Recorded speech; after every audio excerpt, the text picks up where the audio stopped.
Okay, well, I'd like to welcome everybody to this identity discussion.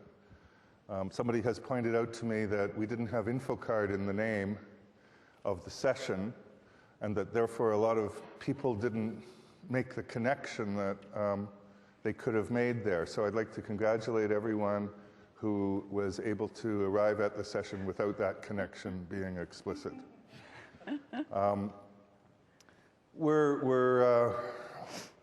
In previous conferences, we've sometimes delved right into the coding issues and the issues of deployment before we had ever talked about what identity is and why we're doing it and what it's for and what it can change and what the technologies are and that kind of stuff. And so people didn't have any kind of an overview of the area. So this time we thought it would be a good idea to begin with identity itself, and with the fact that we live in a world where identity is used to communicate not with our own internal conversation, but with other people. And that once you say we're communicating with other people, it means we really have no idea what kind of a platform they'll be on, what kind of, certainly not what kind of an operating system they'll be using, or anything like that. And so therefore it's a problem that is not the problem of a given technology vendor. It's the problem of the industry as a whole. So in addition to posing the idea of identity and the thinking about identity, I wanted to bring in representatives of the open source community, people who are thinking about various technology aspects of it and so on, and somebody who could talk with you about the scope of identity and who would agree with me, very important, that identity is a much bigger problem than simple authentication. In the past, identity has often just been seen as presenting credentials useful in order to control access. In the future, as our whole technology infrastructure begins to respond to us as humans and as individuals and as people with given characteristics and preferences and profiles and experiences, identity will go way beyond authorization.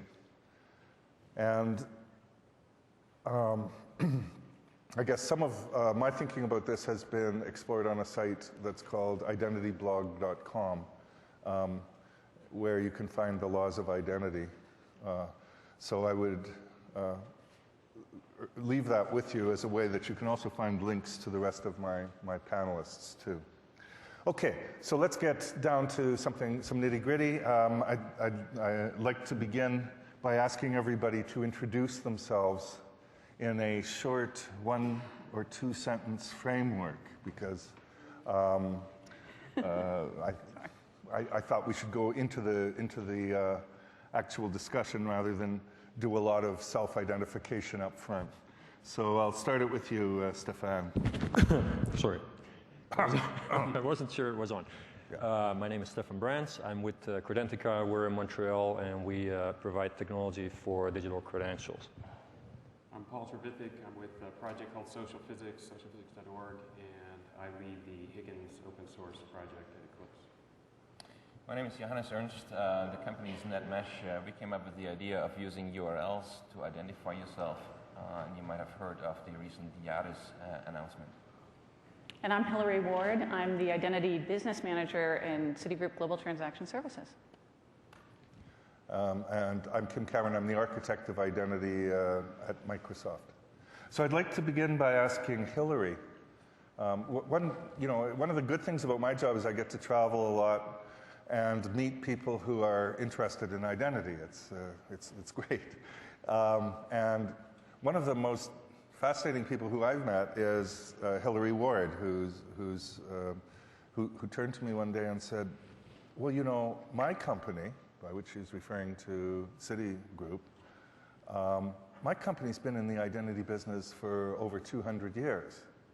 And I thought, I love that woman. This is exactly what identity is. So I'd like to begin by asking her to talk to us about how she sees the problematic. Thanks, Kim. Well, I really appreciate that you letting me indulge you. I'm sure all of you are surprised to see a banker amongst the technologists up here, and particularly the business side of the banker. So I have a deck, but I'm not going to put it up here on the screen. And I'm the only one wearing a jacket, which is not in true Microsoft tradition. So I apologize for kind of falling out of pace there. Let me tell you where we're from. So I'm in Global Transaction Services. We're a $5 billion business within the corporate investment bank. We're three businesses: cash, trade, and securities. We move about $1 billion annually. We move in cash flows on a daily basis about $1 trillion. We contribute $100 billion in balances to the rest of the firm so that they can do and make investments in technology or whatever potentially they're going to do. We work with 40,000 clients. We also operate with about 3,000 different correspondent banks, and we're on the ground in about 90 different countries. So we are a big business. And why is that important?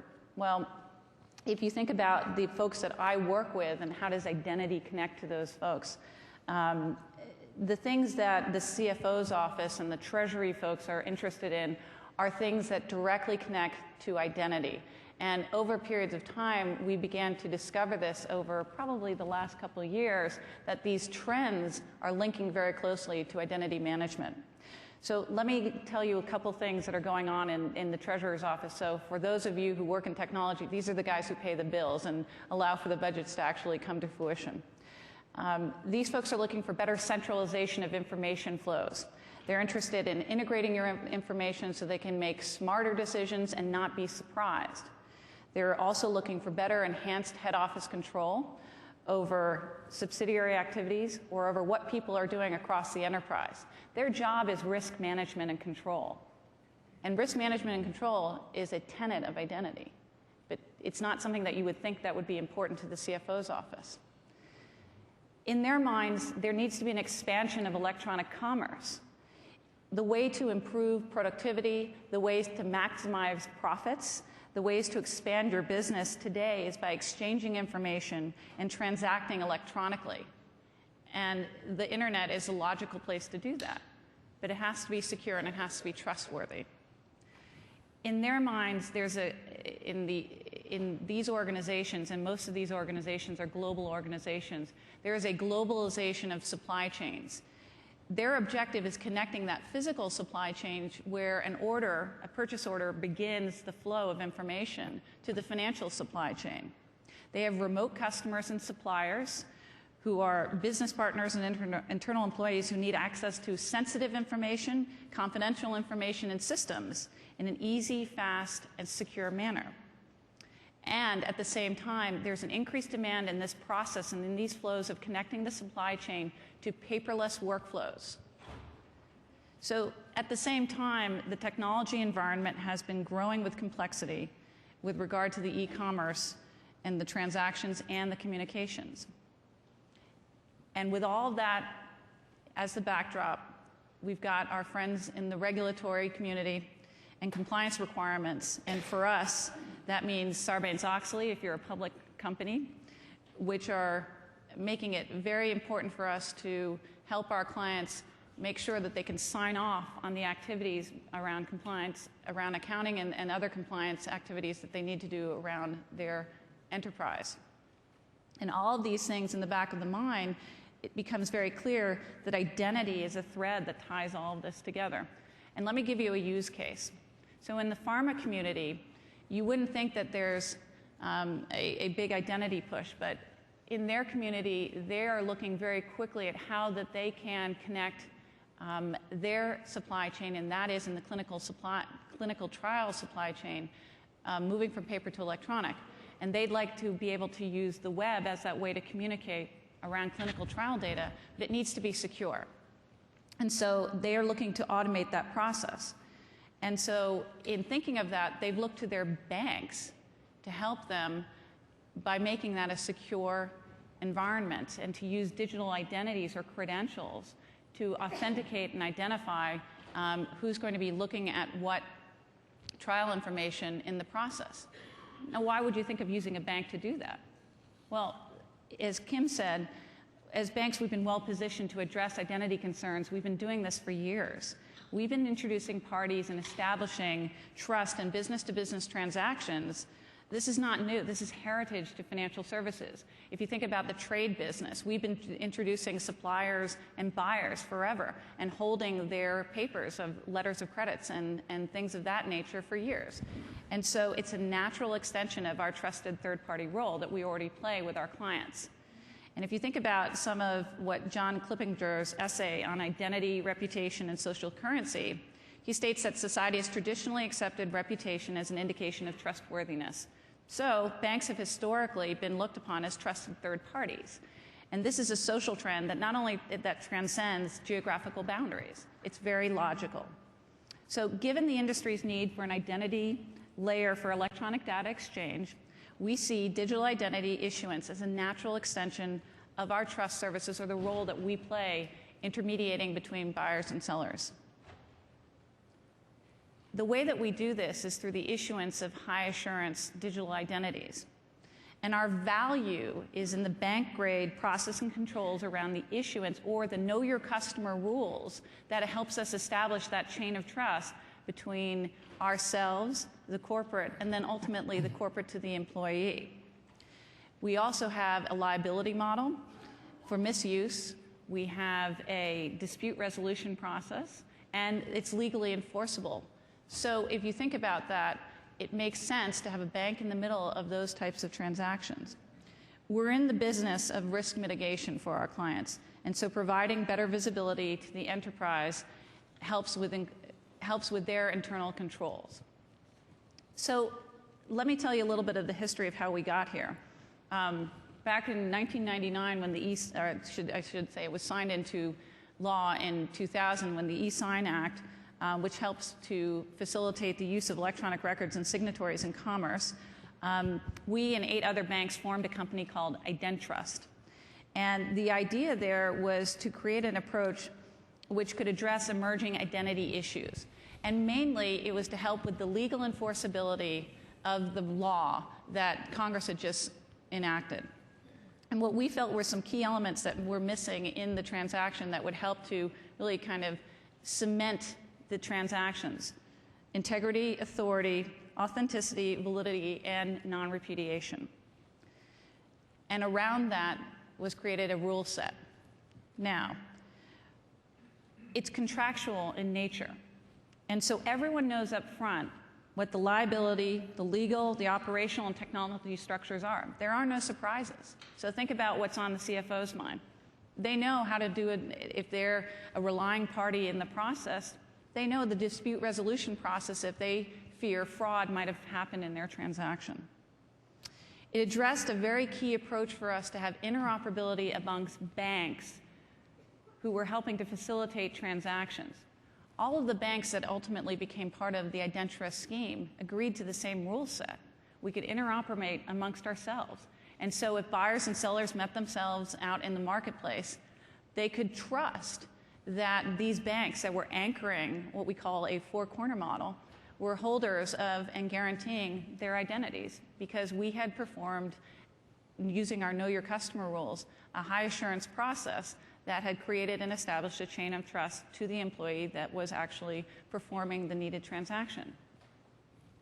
And lastly, one of the things that I think is really key here, it completed the separation between the identity and its supporting information and the authorization attributes. So it said who you are and what can you do, and kept those two things separate. Now, it might have been slightly ahead of itself, because you're probably saying to yourselves, well, where the heck has IdenTrust been? And I think it was a solution that definitely was out there ahead of its time. But it's something that now we can apply, if you think about it, to our clients and to our transactions that we do on a daily basis with our clients. And so my second use case is something called digital account management. It's something where, in working with the pharma community, we learn to eat our own dog food. And we are applying digital identities and getting to the right elevator pitch, if you will, to go into the CFO's office and the treasurer's office to say, what pain points do you have in working with the banks? And the most critical pain point that they have is the services to just open a bank account. There's so many rules. There's Patriot Act, there's all the Know Your Customer rules, there's country rules. And so what we've been looking at is ways to enable those processes, those workflows, first electronically, cut down on the cycle times that it takes, and use digital identities in the process, not only to authenticate the client to us, but also to allow them to digitally sign their documentation, which will make it legally enforceable. And for our clients, that use case really represents to them not that the digital certificate or the credential is sexy, but we're solving a pain point that will cause them, that will save them time, effort, and energy in the process. And so there's a practical application within our own environment of how we're going to use our digital identities.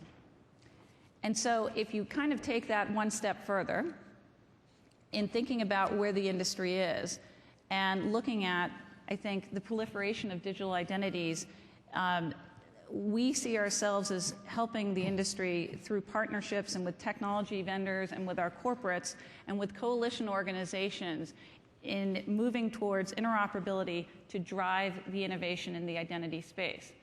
When we set up our identity infrastructure, the way that we've done it is in issuance in using standards and ways that our clients can come to us in requesting a digital credential. It has to be requested in a standard. We also have been working closely with using Microsoft technology and something called a switch, which allows for clients to actually send and exchange messages with us and without any kind of human intervention to request a certificate, to manage the life cycle, but not necessarily with us. And the whole point of using open standards is that we can take these messages and we can facilitate them if it's to another bank, if that's their certificate authority, if it's to a tech company. In other words, the idea of proliferation isn't using proprietary standards, but to keep it open so that we can actually exchange messages in and amongst ourselves. And I think for banks, if you think about where we've come, most of what we've always done is competed with ourselves and acted like a big prison meal and been very exclusive and tried to keep people out. And the whole point of using open standards in getting to the proliferation of digital identities and using them as an enabler in the process is so that we can have our customers take advantage of the web, but in a way that we can ensure that it's secure and that we're using standards that will allow for more parties to be able to connect to each other. But we know that we've identified them and it's done in a secure way. And so we're actively driving the development of digital identity management solutions based on open and accepted standards. And lastly, I think for us, in thinking about some of what Kim and his colleagues have put together in the laws, we want to make sure that digital identity management always puts the user in the driver's seat and that we're providing our users visibility and control to their transaction activity. And in thinking about that, it's important to ensure that there's explicit user consent, that the minimal disclosure of information and form an unambiguous display of information form the basic premise of our solution design. It's really pretty critical for us to ensure that the user has all the benefits, but yet we're not disclosing too much of what they need us to disclose. And for all of us, for this solution to achieve the envision and to have a true global reach, it has to be interoperable. And providing that positive user experience and consistent user experience remains a critical success factor. And the last use case that I'll tell you about, and I don't know how many of you, if any of you are in the treasurer's office, but many of your treasurers use electronic banking systems. And each of them authenticates themselves, and we probably, if you're a large corporate, you have 5 or 6 banking relationships. And in those relationships, everyone's given you some sort of credential to log on to your system. And for us, and I sat in a treasurer's office one day, he opened a drawer and he had 8 or so of those fobs, and he said, I have no control over these fobs. I have 8 fobs. I have no idea if someone's going to open my drawer, take one out, use it, log into the system acting as me, and move a lot of money out of one bank account into another. And he said, that has no value to me. What I need from you all as banks is to think about the interoperability of being able for me to have one credential or one way for me to authenticate myself across multiple electronic banking systems. That then I can control. I can have one physical instrument that I can use, and that will allow me to authenticate myself across a broader community of electronic banking tools. And we said, this makes perfect sense to us. I mean, part of this is why we signed up for IdenTrust, because of the interoperability amongst banks. But if that doesn't work, part of that speaks to, I think, what we've been talking about here is how do you get that layer of interoperability so you can potentially have those connections made and make sure that we can get to one device, or depending on the kinds of roles and what role that you're playing or what system that you want to be in at the point at any time. And so I think it's really important that for our users that we're consistently thinking of these things and making sure that interoperability in the user experience is really very important, but that it creates control across the enterprise so that you don't have 8 different fobs sitting in your desk drawer for you to log into certain systems and expose the enterprise to potential fraud. And so I think in my little brief overview there, I think that just kind of shows a little bit of background as to where we are from an identity perspective. And I'm going to pass it back over to Kim now to kind of continue on. Great, and we see, the number of identity issues that one is facing in cases like this that are around, let's call it quite official forms of identity is very impressive, and there's a huge opportunity for us as technologists to help solve these problems. There's also, like, one of the things that I've thought about is the fact that in various contexts of our lives as individuals, we want to be able to use different identities. We don't necessarily want to use the same identity when we're doing our banking. Even though I definitely don't want to have 8 fobs, I may want to have a different identity that I use when I go and read a newspaper, for example. And those of us who are in the blogosphere and starting to live in these virtual communities, who have web pages and so on, we have needs to identify ourselves in those environments as well. And one of my colleagues here has done a lot of work on pioneering the use of URLs as a way to assert identities. So when we're talking about an identity metasystem, we're talking about something that could employ different technologies and embrace a user experience across different contexts that you're in, all the way from banking to, say, working in the blogosphere and everything else. So I'd like to introduce Johannes Ernst from NetMesh to talk a bit about some of his work and his ideas. Sure, thank you, Kim, for having me. From my perspective, identity is one of these subjects that's hard to communicate, but it is very, very important. And the reason why it's very, very important, I think, is because it's at the heart of the relationship of us as individuals to that electronic universe that we are building out there. What is that relationship between us and what's out there? And so far, by and large, we have been users of other people's sites. And to quote Doc Searles here, you go to Amazon, you sign up for an account. You go to Hertz, you sign up for an account. You're treated as the user of somebody, but I'm me, right? Why can't I come and say, here I am, deal with me? And so if I sort of try to categorize the way of how you could get at identity, you can get at it from different angles. I think one of them is a pure security angle. You say, usernames and passwords are bad, so we got to do something about that. That's a security angle. And there's the convenience angle that goes I'm going to all these sites, and all of them want to know where I live, and all of them want to have credit card information, all of that. What can I do in order to make it easier for me to communicate all that information to those sites? And then there is a privacy aspect to that, which is what technologies can we use in order to expose as little as possible about me to the people on the net or the companies on the net that I do business with. And all of us, I think, have a certain desire to do that. And then the fourth one, and that's sort of the angle from which I come, is a user empowerment angle, which is that how can I claim a place on the network that is equal in importance as the place that, say, Amazon claims. I am here, deal with me, if you remember the Cluetrain Manifesto. And I think the logical place today where to do that is on our blogs, because that's about, as much of an online representation as we all have out there. For example, from an identity perspective, it becomes very logical if you, take my name, for example, off this slide and say, who is this guy? You type my name into Google, and what you find is my blog. That's reasonably straightforward. And let's say you want to embark on an identity transaction with me, not facilitated by a big organization, but peer-to-peer, user to user.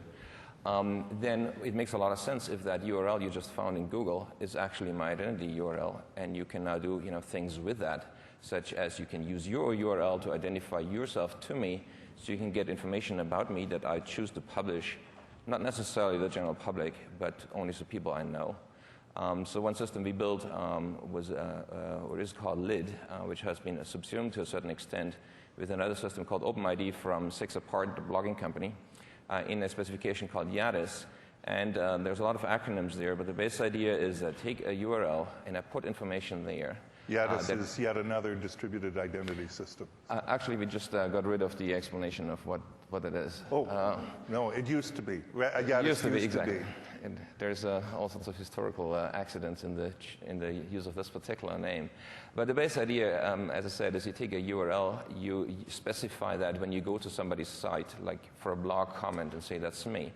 So we have social functionality built in there automatically, because if I provide the URL of my blog when I go to your blog, then there's an automatic link back to me. So we can get a lot of social benefits for free. So this is a kind of a Web 2.0 kind of version of identity. And lastly, so I encourage you to check it out at yadis.org. We just released our 1.0 spec, and there's about 15 million enabled identities out there today that use these protocols. And I just want to make one more comment on Kim's role. I think Kim has probably, other than Scobalizer, I think has probably done more than anybody at Microsoft in recent memory to make Microsoft more approachable and more open and deal with people who have other technologies out there. And I think the composition of this panel is an example for that, because we all have technologies or come from technologies that are not necessarily WS Trust and InfoCard. But I think by working together and making this stuff all interoperable, we can accomplish something that none of us can accomplish on our own. We got to have that interoperable identity layer. Identity has to become a part of the plumbing of the internet. And once we have that, lots and lots of value will be created. Some of that in security, some of that in convenience, and some of that in empowerment, just like the PC empowered people in ways that we couldn't foresee. And if we have a similar place as the PC on the net, where we can basically be ourselves and conduct business and social relationships on our own terms, then I think that is a very, very good thing. Thank you. Thanks for that very nice compliment. To be, imagine, in the same part of the stratosphere as Scoble. Where is he? I'll have to, anyway. Well, no, it's. I mean, it's true. He lives in Beverly Hills, doesn't he? Anyway, so the other thing is, I know there are people in here who are code warriors and are probably going, okay, but when are you going to get to the code snippets? So later in the presentation, I'm going to tell you where you're going to get all the code snippets, okay? So I just want to keep you on the edges of your seats. So I would also like to introduce Paul Trevithick from Social Physics, and also of Higgins. Higgins is the long-tailed mouse.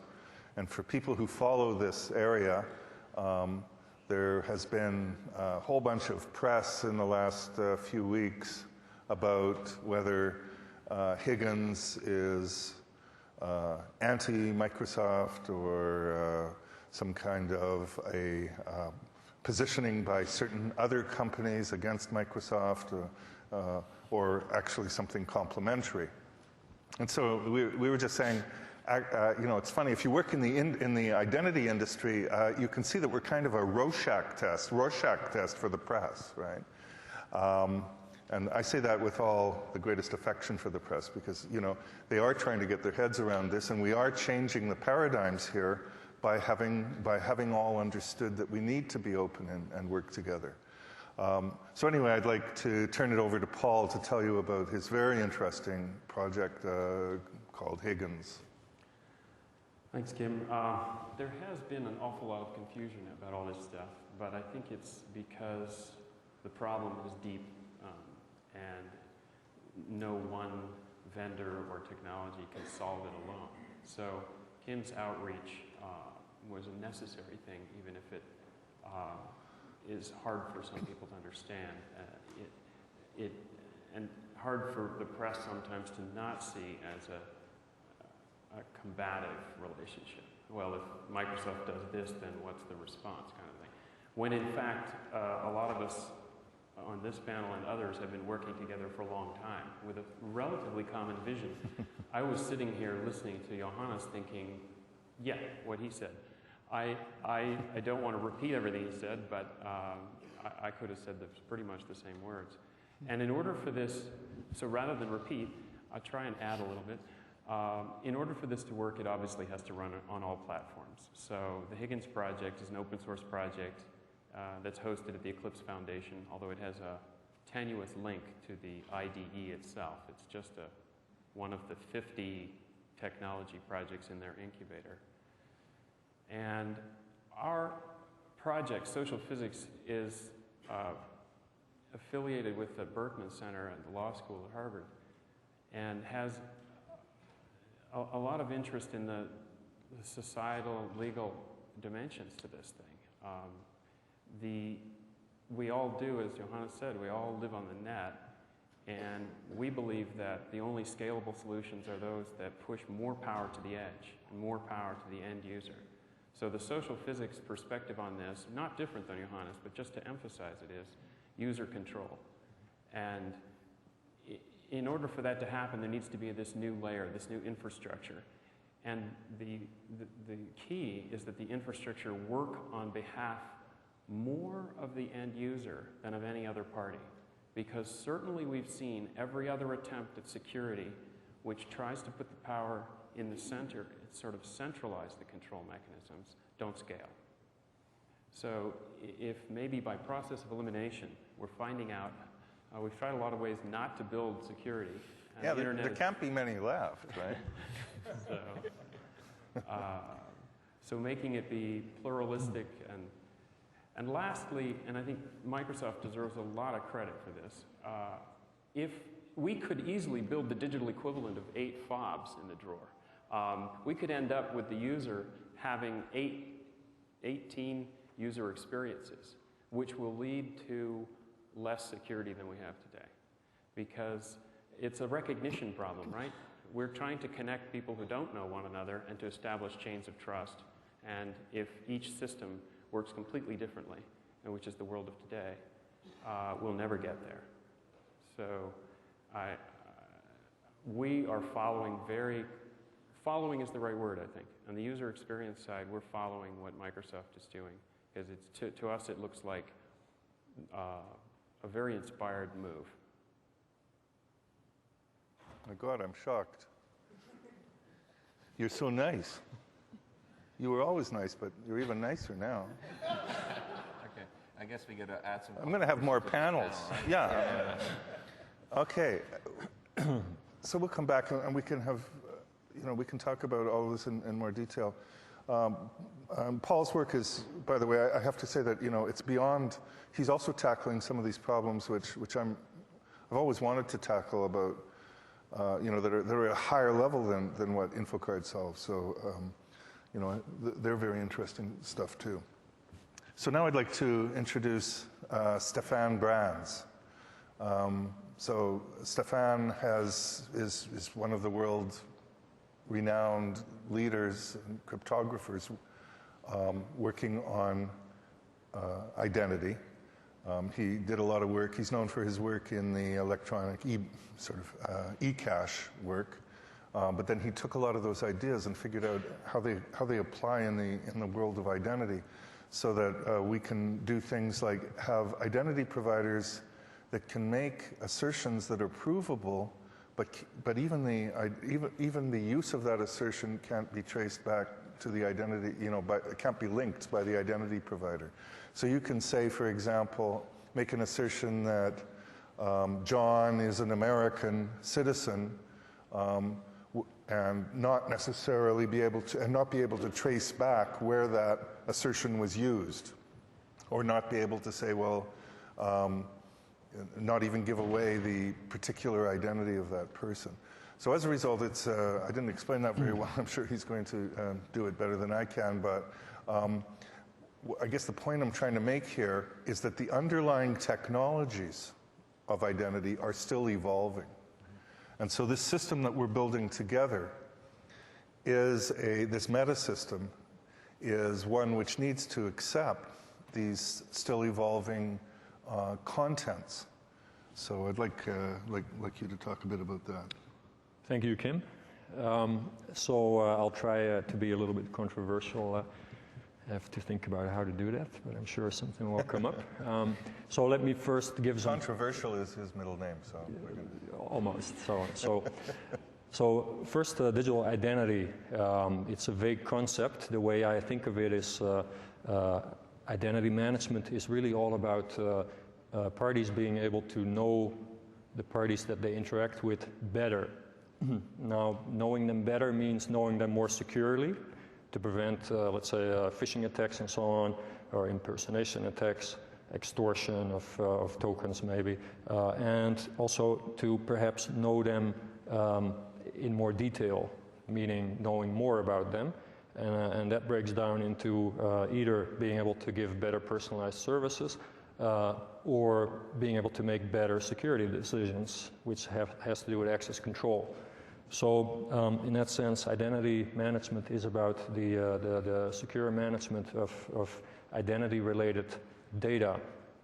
Now, traditionally or historically, each organization dealt with its own users in its own silo. And so all you need to do to return to that organization, let's say that knows you in a certain way, is to give an identifier.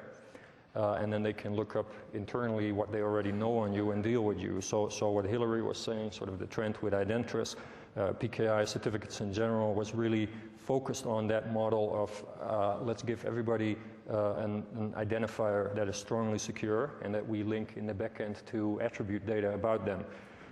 So now, in today's world, where the user is not only connected in the online world, but also has intelligence on his own computer device, we can actually use that to put the user more in control of the flow of identity data that relates to him. Now, when the user deals with a single organization, that may not be revolutionary. It's just a matter of mimicking how it traditionally works. You have an identifier and you use that within the organization, and they deal with you electronically now. So of course you get the token necklace problem if you have multiple organizations that you deal with. In general, the issue becomes how do we avoid the token necklace problem? It's like a fistful of dongles and for a few dongles more? Maybe we'll find out where there's actually a risk. Yeah, I know these movies actually. I'm a big DVD fan. They're good, yeah. So for a fistful of dongles, I want to see it. Sorry. So basically, in the electronic world, of course, the authentication itself within a domain becomes more vulnerable, so we need to make that more secure. We want to avoid the token necklace problem. At the same time, now there's also other organizations, they recognize we already know our users, or the users that we deal with are also known in other domains to other organizations or maybe even to other individuals, so maybe we can leverage that knowledge that they have on them and get some of the information that they hold on our users so that we can give the user a richer experience or make a better access control decision about them. So if you analyze all these systems, then really what it boils down to is how do we build mechanisms on an infrastructure scale that goes beyond the internet that allow essentially the free flow of identity information from potentially any point A to any point B, and with all the authenticity strengths that relying parties want to recognize or see in this identity data. So what we do is really technology that allows you to build the digital equivalent of the cards that you have in your wallet, your driver license, your health insurance card, and all of that, So more generally, it's a cryptographic technology that allows anyone to issue what we call digital credentials, which can be any kind of attribute data, all securely packaged into one digital form factor. And what makes that unique, and then I'll stop, is that on the one hand... Please, don't stop. Okay, well, so...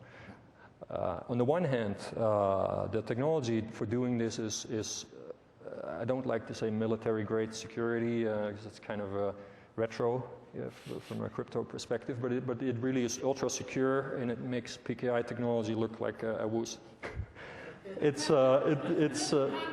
There you go. So that's one of them. Yes. So PKI. Just remember that the military is armed and you're not. So. Yes. So I always think about that. Well, there you go. So on the one hand, so we can tie these digital credentials. There's all kinds of very strong cryptographic techniques to do the digital equivalent of the authenticity marks that you have on the plastic tokens in your wallet. And it goes very far to it uses multi-party security techniques that come from the realm of modern cryptography. And you can tie that into tamper-resistant chips in all kinds of special ways, trusted computing platform chips and so forth, and maybe into biometrics. So the other thing that makes it unique is that it is the only practical technology out there today, at least, that allows you to meet all of this guy's first 4 laws of identity that are really privacy laws. And to wrap it up, I'll give you 2 examples of what that means.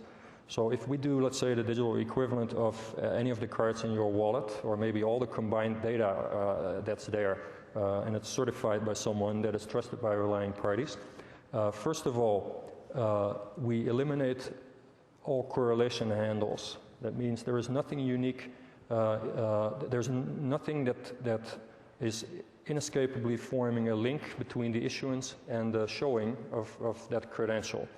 Therefore, if you're given a credential by some organization that has your age and your gender and your income and your citizenship and other demographic information on it, and you showed it to anyone else, they can verify it offline. They see all the authenticity marks, but even if they pull their data, they compare notes, they can't, there's no correlation handles. So all that the relying party learns... They know that they've dealt with somebody who's over 18, but they don't necessarily know any more than that. And that brings me to the last point, which is what we call the selective disclosure. So let's say this particular issuer, if they give you a card that has all your data on it, or a bank that gives you all the account information they have on you, including your balance at every day of the month.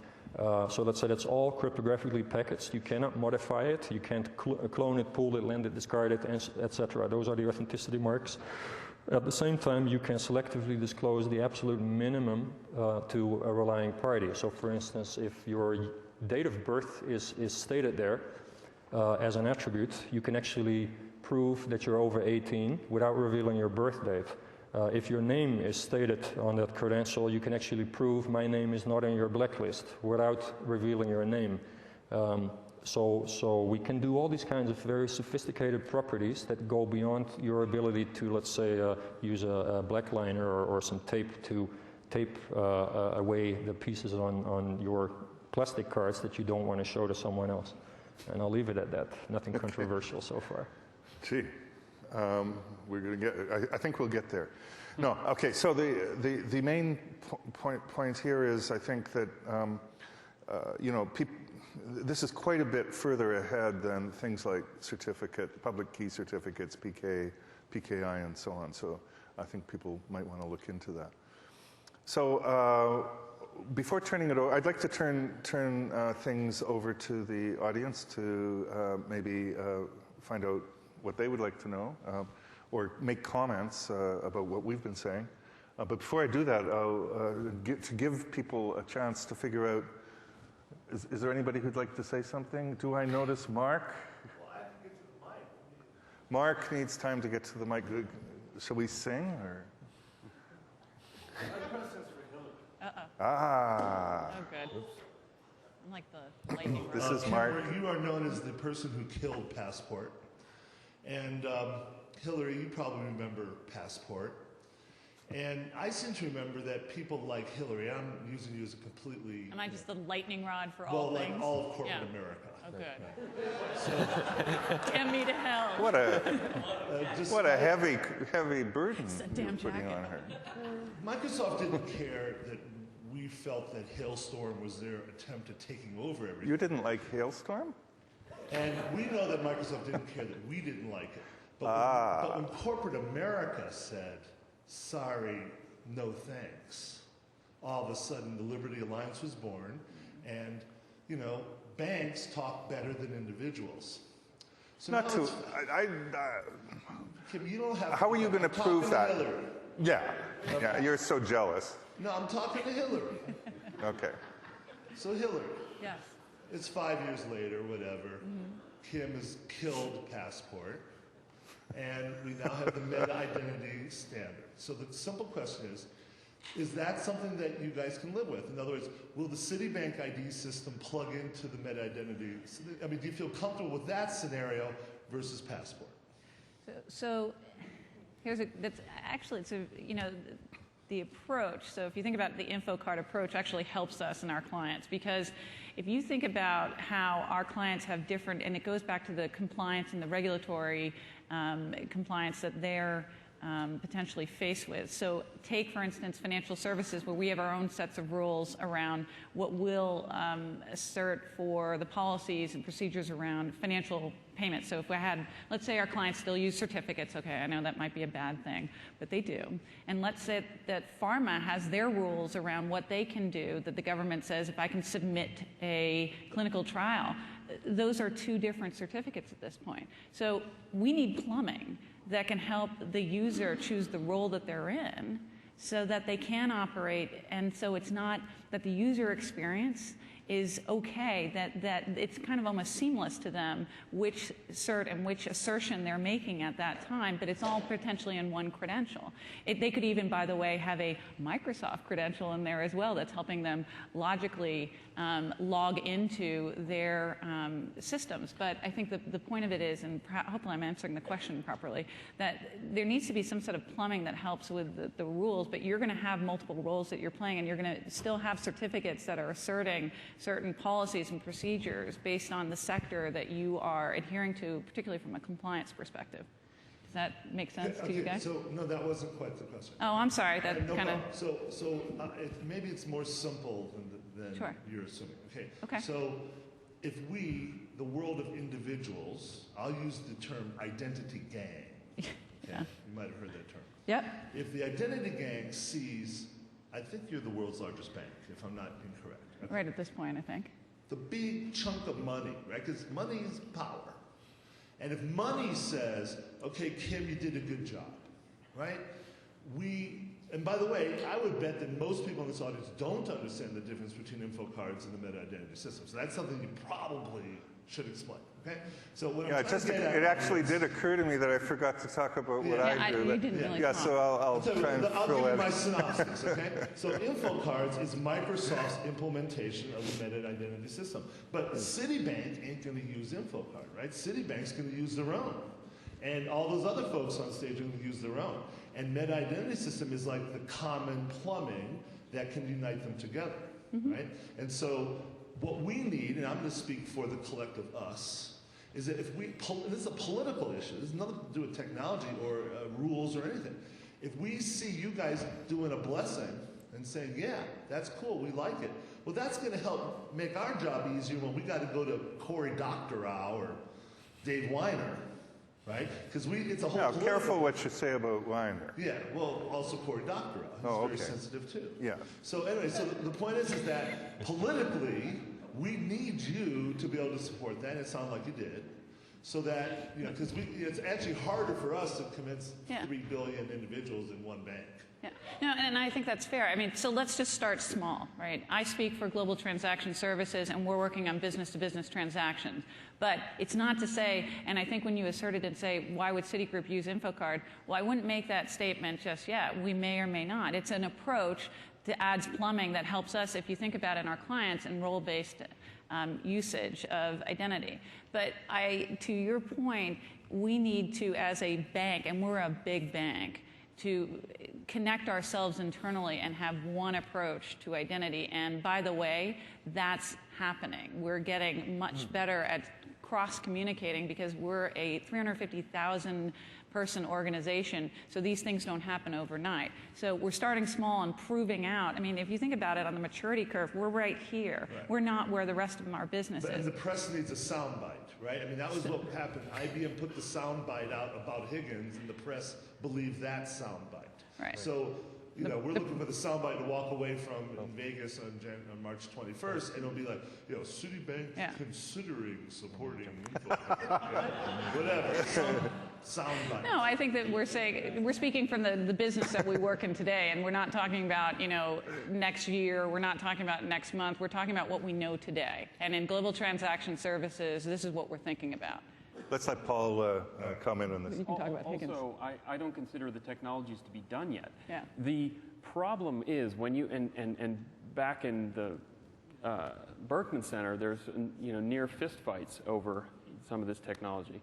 Because the perception is that if you put in an identity system, you've put in an identifying system. And yes, anonymity is not seen as a type of identity. This is absolutely not understood by the press, by the policymakers, by the world. We are not talking about a system that aggregates information. It attempts to distribute information. We're not talking about universal identifiers. We're talking about as many identifiers as are necessary, one per context. And you know, the stakes are, as you know, Mark, huge here. And I think it's premature to say it's all sorted out and now it's just a matter of code it up and deploy it. I think what Stefan's doing is absolutely critical. If you use today's CERT technology, we'll build a identity layer whose digital wake is so easily traced back, say, to a big aggregation of power that we will actually erode civil liberties. So this is not, if you're looking for a simple soundbite. Okay, well, you know what? The world is, that's what they want. The press need that. And to deny that is to deny reality. Okay? So I'll quote Mr. Dave Weiner, who said on that infamous phone call, I can think of no other, there's one company I would never trust to do this, but I can think of no other company that can do it. Right? So we're here at a Microsoft conference, and I'm trying to get a soundbite to say, hey, maybe Kim did something good. Maybe we're headed in the right direction. I'm not saying we're done. I'm just saying, what do you think? Press need a soundbite. We'll support it. You can put that in the press. Whatever. Hey, Mark, did I do something good? 7 laws. Which law is that? Can I add one thing to that? Sure. I think, you know, at the end of the day, the proof is in the pudding, right? And the pudding is, the ingredients are currently being assembled. We are nowhere close to actually having the ready pudding. Now, so far, I think, you know, Kim has been dragging, I think, Microsoft in a direction that is somewhat unusual. And to the question here, that's absolutely the right direction. If you're Machiavelli and you know, like to think like him, there is a zillion ways how, you know, the evil empire could take over something, okay? The question, though, is what can we do, and I think it probably includes everybody on this panel and everybody in this audience, what can we do in order to make sure that all of this goes in the right direction as opposed to the wrong direction? And so far, I think Kim specifically and Microsoft has been doing largely all of the right things. I think there will be more things coming out within the next year or so that will be building blocks that, you know, assemble that pudding. And I very much hope, and otherwise I wouldn't be sitting on this panel, I very much hope that the pudding will be to all of our liking. I hope everyone will allow me to take the words evil empire as metaphorical and poetic expressions of various thinking so I don't have to respond to them. Sir? Yeah, I had a question about smart cards and whether you think they'll play any role. I know I've heard Bill Gates talk about identity. It's a huge problem. I have 50 logins. I can't remember any of them. But do you think a physical smart card is going to play in this at all? Myself, I think we all probably think that physical smart cards are going to play. But you can't just, first of all, you have this dongle problem of how many smart cards are we going to be using simultaneously. And so we've got some evolution to do to make that work. And we also need better metaphors. And so I'm just going to talk for a minute about what InfoCard is because I'm paid to do that. I'm just going to do this in 2 minutes. Tomorrow there's a session at 8:30 in the morning in this room, led by Garrett, and I'm going to introduce these guys later so that everybody knows how to find them and can talk to them informally. There are really 3 things that we're trying to do with info cards. The first is to develop a visual metaphor which does the same kind of thing that we did when we went from DOS and going copy A colon this hertz to B colon / foobar.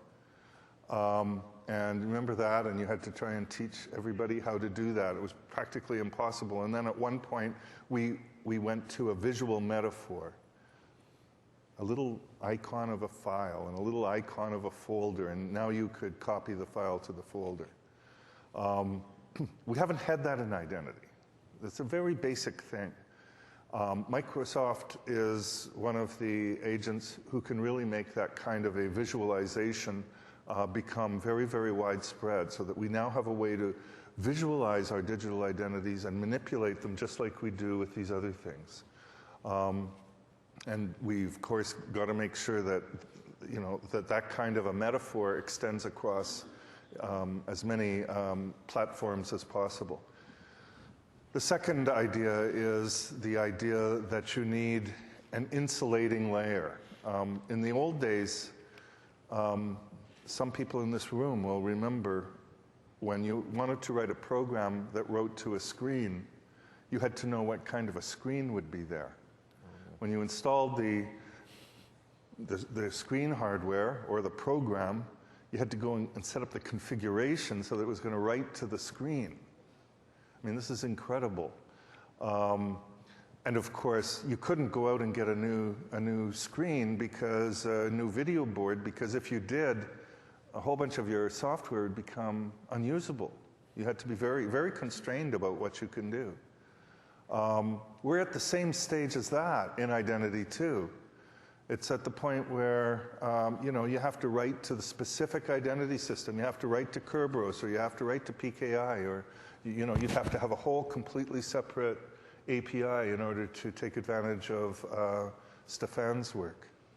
What if we could get to the point where we have an abstraction layer, as we do for video drivers, or as we do with TCP/IP, and all of those things? We've done it many times in this industry, so that we can just, as programmers and developers, write to this abstraction layer and then switch underneath to get the best technology.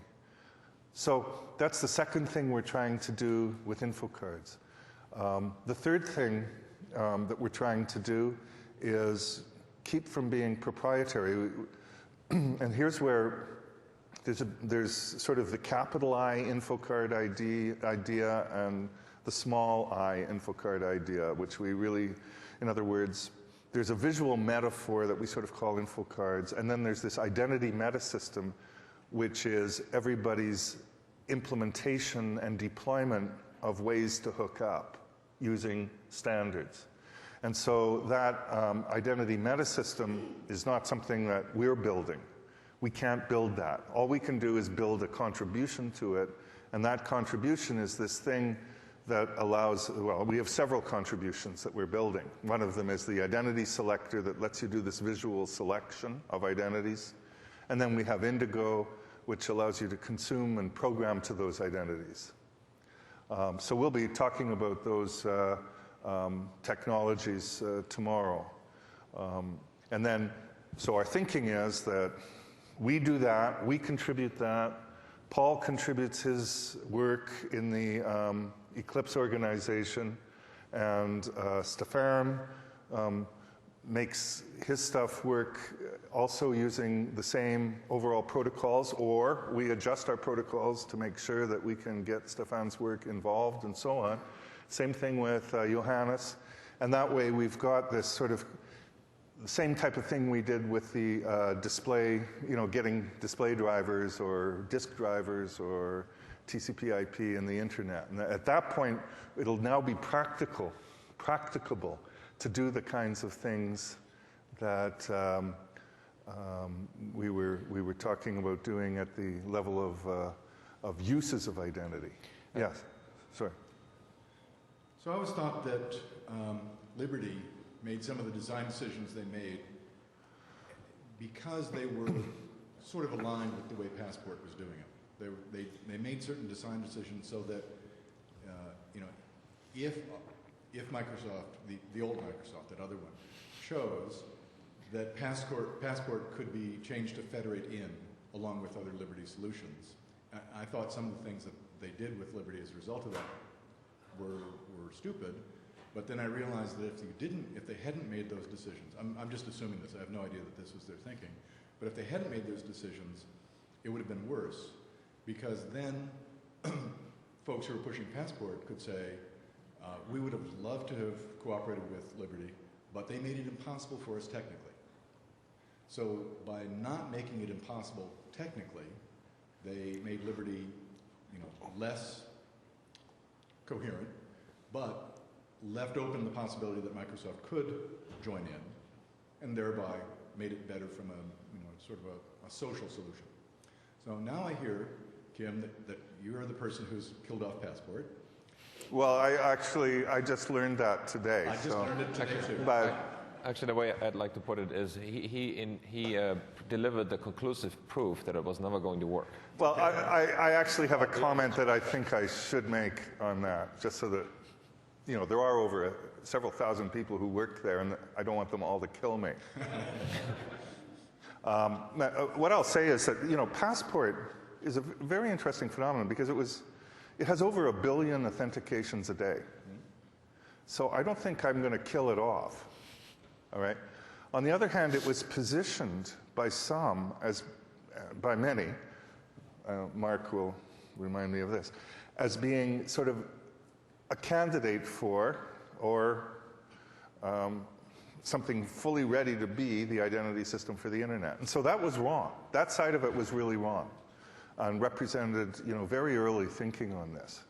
What I did was say, gee, look, and nobody used it as that identity system for the internet. I mean, it doesn't take a rocket scientist to see that idea didn't fly. It was very successful as an authentication system for MSN because it made sense there. It was not successful as an authentication system for the web as a whole.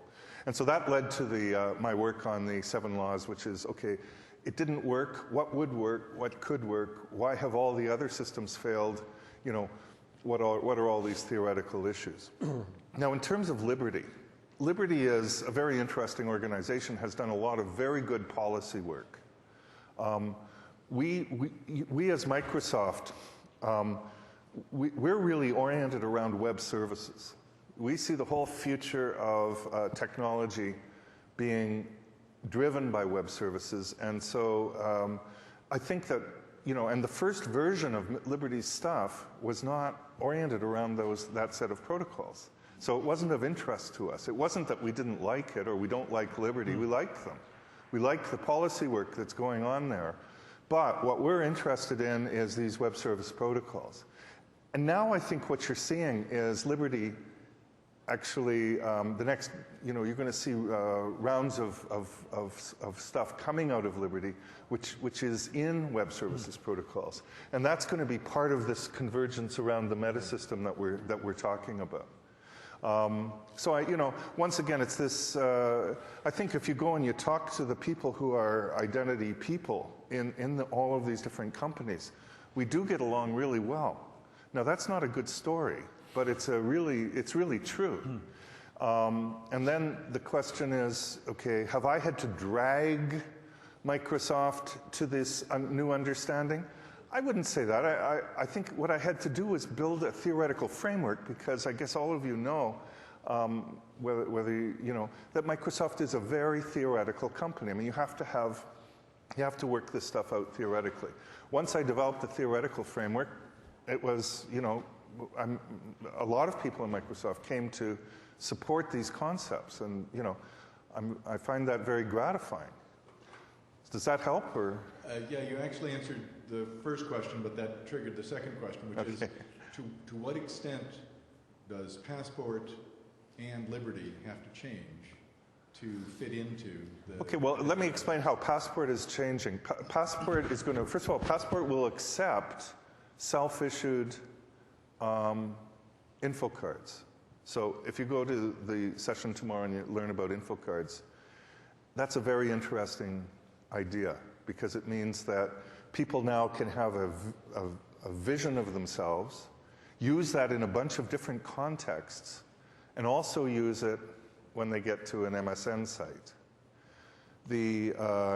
So it isn't that MSN is issuing an identity. MSN is using a self-issued identity, one of the number of self-issued identities that could be in your identity selector. We're hoping that, you know, a lot of other websites will also use those self-issued identities, and some of them may want to, you know, do things like issue their own identities, just like it makes sense for a bank to issue their own identities. So Passport is moving and is adopting all of the web services standards so that they can federate with anybody who wants to federate using web services standards. Of course, the business, at this point, you know, the business relationship has to be there to make it make sense in all the different directions, and that's always the case. So Passport has really, in my view, evolved in good directions. It's understood that its mandate is around MSN properties. It's understood that it should be using standards in order to do things, and it's ready to open up and federate with others. I have a comment as well, can I? Okay. So what we're seeing today in identity management reminds me a lot of the way payment systems have evolved. It's not like one payment system is better than another, right? So we have cash, checks, credit cards, you name it. There's a plethora of them. They all meet different requirements from various parties that tie into their risk management goals, the perceptions of who poses a threat. So in terms of which parts of the payment system become digitized, how strong your security should it be on the payment token itself, should it be at the back end, all of these. And these have led throughout the centuries, the millennia, through lots and lots of different payment systems that we all use today. And in fact, what Kim and what Microsoft and IBM have been doing with WS Trust is very similar to the way we deal with payment tokens, that I can exchange, for instance, one kind of payment token for another kind of payment token, right? And this all ties into what is the trust model between the various parties in the payments environment in which I need to transact. So, and it's extremely similar from where I stand, having looked at this for 15 years now. I noticed that Identity Woman is at the mic. Identity Woman is, of course, a major superhero in the Digerati world. So what have we... Thanks, Kim. I wanted to actually invite the audience and those of you interested in this topic space to the Internet Identity Workshop that a few of us in the community participate in. That will be May 1 to 3 in Mountain View at the Computer History Museum. So, and I guess it's probably on your blog. Well, if it's not on your blog yet, you guys have to put it up. But I know it's on my blog on the side. I don't have a place upcoming events, but I need one just so that I make sure I get there myself. So. Yeah. And if I can say one thing, if it is like the last one that Kalia helped organize, it's an event you want to go to. So, yeah, basically, we don't set an agenda. We count. She calls herself an unconference organizer. So they are interesting unconferences. Yeah.